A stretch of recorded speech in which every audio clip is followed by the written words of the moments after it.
الذين آمنوا وتطمئن قلوبهم بذكر الله ألا بذكر الله تطمئن القلوب. Assalamu alaikum wa rahmatullahi wa barakatuh, brothers and sisters and dear friends. Welcome to another episode of React to Quran with me and brother Muhammad Hijab. If you don't know me, my name is Ali Dawah. Anyways, what we're going to do today is we're going to be doing reacting to Quran. React to Quran, but we'll be reacting to the Quran. So we open a random place and react to it, derive some benefits from it, inshallah, some reflections, etc. Same as you guys, you can do the same as well. So make sure you guys get your Quran out as well and react with us, inshallah. And then we're going to go to Tafsir ibn Kathir and see if there's anything extra that we can derive from the verses. So, Muhammad Hijab, Bismillah. you go for it. Okay. Surah Baqarah. Where do you want to go for? Anywhere. Well, you have to pick randomly. It's not what you want to go for. Okay. Oh, is it going to be... Any. Pick any. Let's go here, man. Let's go Hajj. Let's go what? It's Hajj. It's talking about Hajj. No, okay, no, that's not. You should not look. You should not look. Pick okay. any. Okay, you pick. I'm going to pick here. Go on. That one. What's that? Which one? That number there. 206. 208, sorry. 208? Okay, you read. Yeah, you read. This is beautiful, actually. Well done. Really? Yeah. O you who believe, submit entirely to Allah and do not walk in the devil's footstep. Assuredly, he is a declared enemy to you. If you slide back after that, the clear sides have come to you, then know Allah is ought. I don't know. This is a very interesting word. I haven't even come across it in my life. It says August-wise. August-wise, okay. Maybe all-knowing-wise, yeah. And then it says, then it continues. Let's go for these two verses. I think these two, yeah. Well, you can go for the third one as well, actually. Are they waiting for anything other than Allah's coming to them in the shadow of a cloud with all the angels? And the question is thus settled. To Allah shall things return.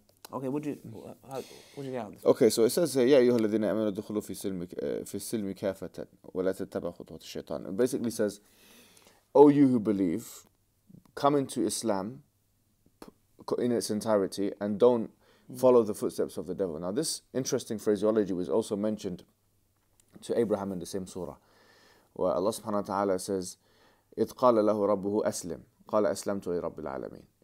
Allah said to Abraham, Aslim, meaning become Muslim, submissive, and he said, I have become submissive to Allah, Lord of the worlds. It doesn't mean to say, and this is so interesting, you know why? Because if you think about it, we're already Muslims. This is quite, if you think, it's quite ironic, because you say, Ya ayyuha alladhina amanu, yeah?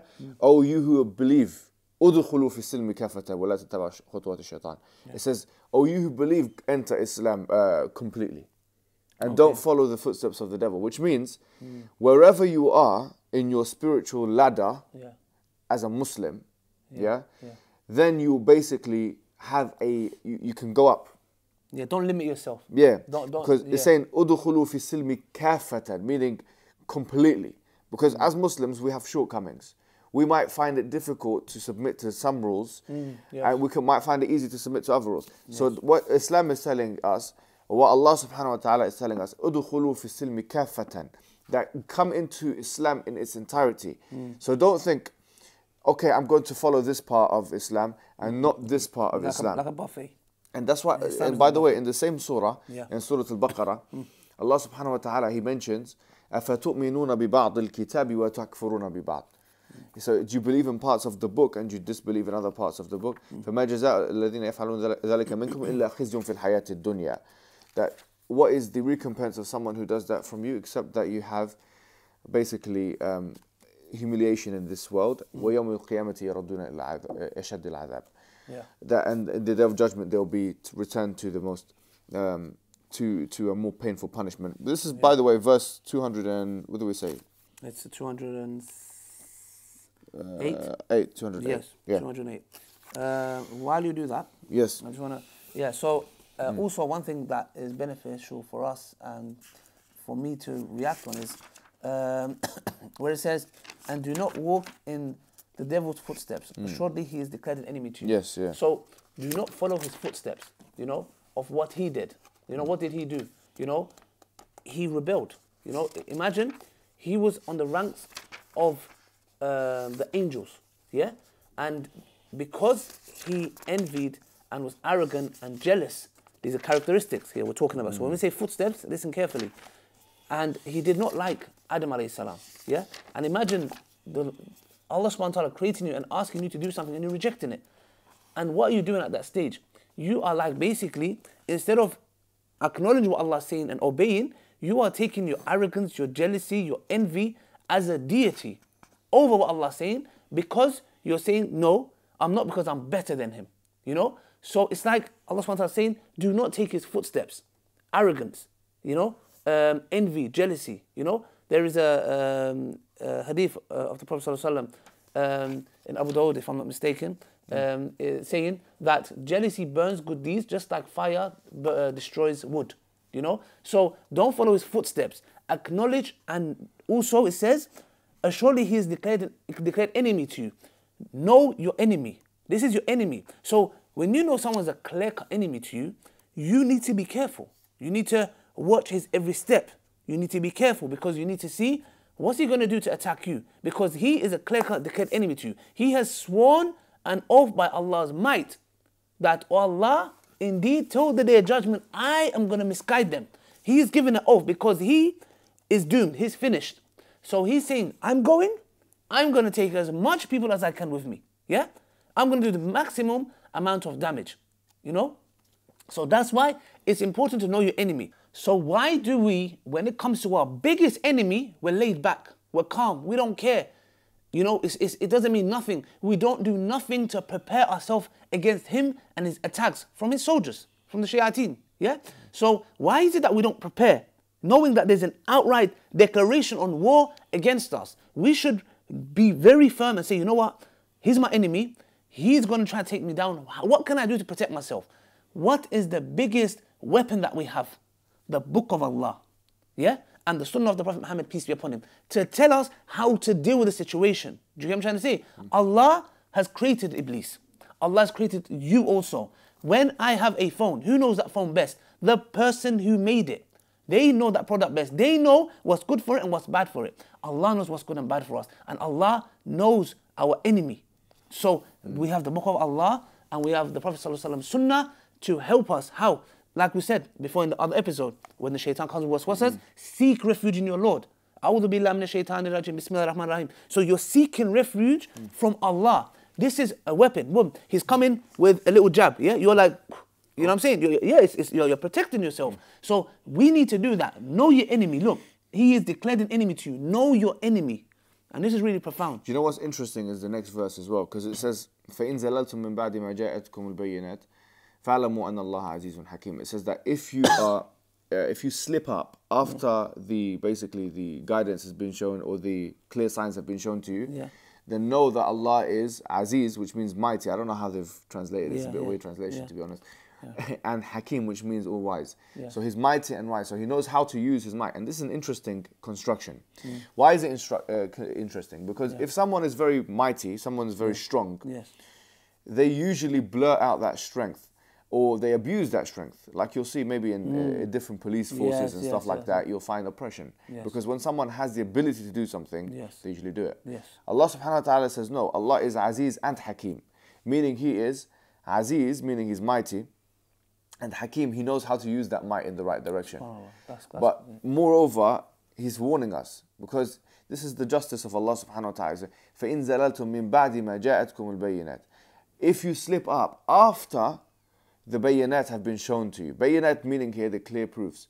So Allah subhanahu wa ta'ala is giving you an opportunity, giving us an opportunity to see the clear signs, be exposed to the clear signs, and if you yet deny the clear signs, then Allah subhanahu wa ta'ala is Aziz Hakim. Meaning, He knows now how to exact punishment upon the person who deserves that kind of punishment, because they've been exposed and yet they are reluctant to engage with the Islamic discourse. And so if you guys are not aware, it's Surah Baqarah, verse 208 onwards. We've been reading so far. And it says here in the next, I think you read that up until the next verse as well. Yes, are they waiting for anything other than Allah's coming to them? Basically it says here, are they waiting for Allah subhanahu wa ta'ala to come to them in the clouds? And the angels, وَقُضِيَ الْأَمْرُ إِلَى اللَّهِ تُرْجَعُ الْأُمُورُ. Basically that these pagan Arabs at the time of the Prophet Muhammad sallallahu alaihi wasallam, they were literally asking, and like for example, the Bani Israel, the children of Israel of the time of Moses, they were asking to see Allah subhanahu wa ta'ala, and they were asking that, or they were expecting something to be that profound. But then the question doesn't actually have a response. Allah subhanahu wa ta'ala he says, are they looking for this?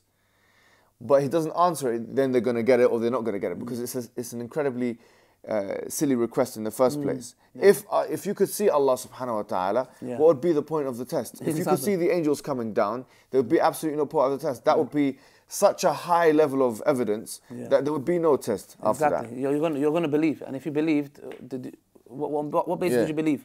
You know, there's obviously, if I'm not mistaken, there's a hadith that says those who did not see Allah and believed in Allah, there's a high, like, great reward. The Prophet, the Prophet sallallahu alaihi wasallam, he said that he was talking about how strange it is that people in the future will have never seen him, but they will believe him. Who? The people who come after the Sahaba's time, the Prophet Muhammad sallallahu alaihi wasallam. No, I'm talking about Allah here.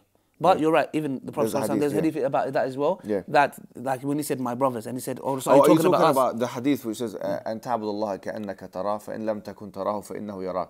The hadith of Jibril, that you should, without seeing Allah, you should worship Allah subhanahu wa ta'ala, which is a hadith related by Umar ibn Khattab.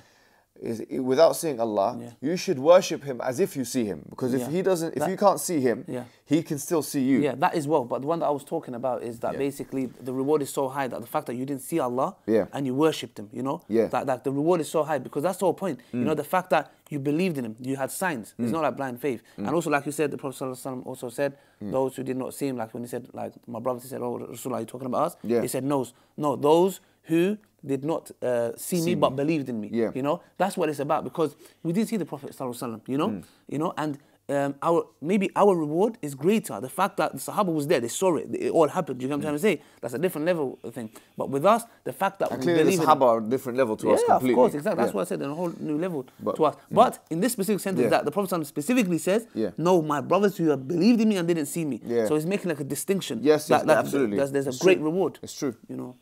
SubhanAllah. So these verses really, they bring to prominence and to light these themes, which are very important. First of all, believing in Allah without seeing Him, submitting to Him completely, believing in the ghaib generally, and not asking for incredible kind of evidences that would render the whole test void, because there would be no point of the test. And finally, to realize the attributes of Allah subhanahu wa ta'ala, the fact that He's all-wise and almighty. And from that, we can worship Allah knowing fully that we have trust in Him. And He is in general control of our affairs. Exactly. So brothers and sisters, know who your Lord is and know who your enemy is very clearly. And inshallah, that's it from us today. Hope you guys have benefited. Like we said before, we've stopped at verse 210, Surah Baqarah. Do carry on reading. Finish the whole chapter, inshallah. And it's rewardable as well, you know. You're not losing nothing. Carry on reading, inshallah. Thank you for tuning in. May Allah bless you guys. May Allah subhanahu wa ta'ala grant every single one of you guys Jannah. Till next time, from me and Brother Muhammad Hijab. Assalamu alaikum wa rahmatullahi wa barakatuh.